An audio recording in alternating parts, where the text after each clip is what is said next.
while Rahm Emanuel deals with a progressive squad, Michael Goodwin writes in the New York Post that the moderate Democrat is a all but extinct political being. Although one lawmaker many consider to be moderate is with me now who may dispute that. Texas Democrat Congressman Henry Cuellar joins me. Congressman, great to see you. Thank you for being here.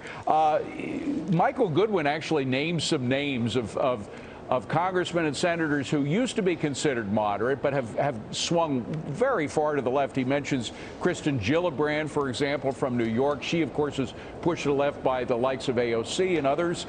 Dick Durbin of Illinois, who we just saw, Tim Kaine of Virginia. Cory Booker, when he was the mayor of Newark, he was known as being very tough on crime. Now he's kind of wavering on that issue and also on school choice. So what's happening?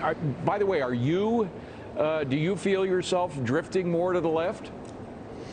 Well, you know, I try to stay anchored with the values that I think are important to my district, to my state, and to my country. And, you know, I started serving some years ago as a state representative in the state of Texas and now as a U.S. congressman, and I think my values have stayed the same. But I understand. I mean, I've seen that in both parties. You know, when the Tea Party folks were pushing some of the Republicans to go right. And, of course, now we got some very progressive folks that are trying to push some other Democrats to go to the left. But I think what we're seeing is if people want to govern, it has to be the people in the middle, and that includes both Democrats and Republicans that understand the importance of governance. Well, and the 41% in the middle, 41% of voters call themselves independents. 29% Democrat, 29% Republican. Joe Biden's losing a lot of that independent vote, a lot, double digit, about 20% since the time he was inaugurated. And particularly on the issue of immigration, what's interesting about immigration, something you're well equipped to deal with, is 69% of Hispanics in America, according to a Quinnipiac poll, disapprove of President Biden's handling of immigration. You're one of those Hispanics. What do you tell the president, and what do you tell other members of your party who think you're wrong on immigration? You know, certainly I feel very secure on my position on border security, on immigration, simply because I listen to the people that I represent. And you're right. I've seen some of those polls. And, of course, I've just, on an anecdotal basis, I've talked to people. And what people want to see is they don't want to see open borders. They want to see law and order and treat the migrants with respect and dignity and support dreamers and support immigration reform, including a guest worker plan.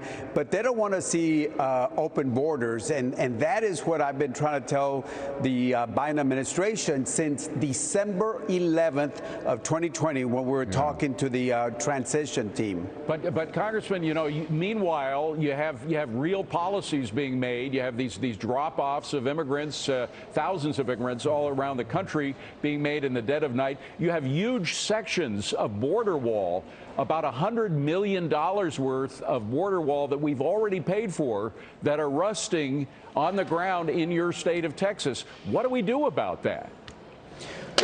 First of all, we got to keep in mind that a border wall is not going to stop folks from coming in. Well, it would have stopped the flow at Del Rio, Congressman. Forgive me for interrupting. I mean, there was no barrier at all in Del Rio.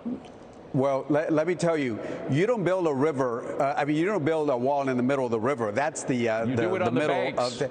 But let me. Well, again, nor at the riverbanks, because if you put them at the riverbanks, simply we know what's going to happen. There's a reason why they're built in the lower Rio Grande, sometimes half a mile away. So the moment somebody touches a riverbank, it doesn't stop that. And keep in mind that 63% of all the people that are here in the last 7 years that are here illegally came in through visa overstays, and the number one violator is Canada. Now, do I want to stop people from coming in? Yes, but I want to use technology. I want to use more boots on the ground. I want to make sure that we have equipment and get Mexico to do a better job in turning people back again. And we got to make sure we don't play defense on the 1 yard line called the U.S. border, but on their 1 yard line. Now, have you changed any minds around in your own party on that issue of immigration?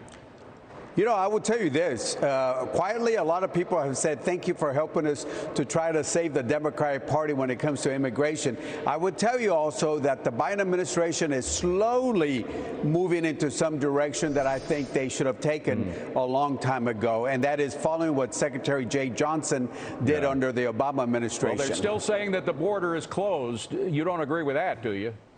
Of course not. Of course not. You know, I want to thank the men and women in green and blue that do a great job, but we got to do more. You know, we got to have the right policies. We got to address the push and the pull factors also at the same time. Henry Cuellar, a brave man, a moderate Democrat. There aren't that many left. Good to see you, Congressman. Thank you for being here. Appreciate it. Thank you so much.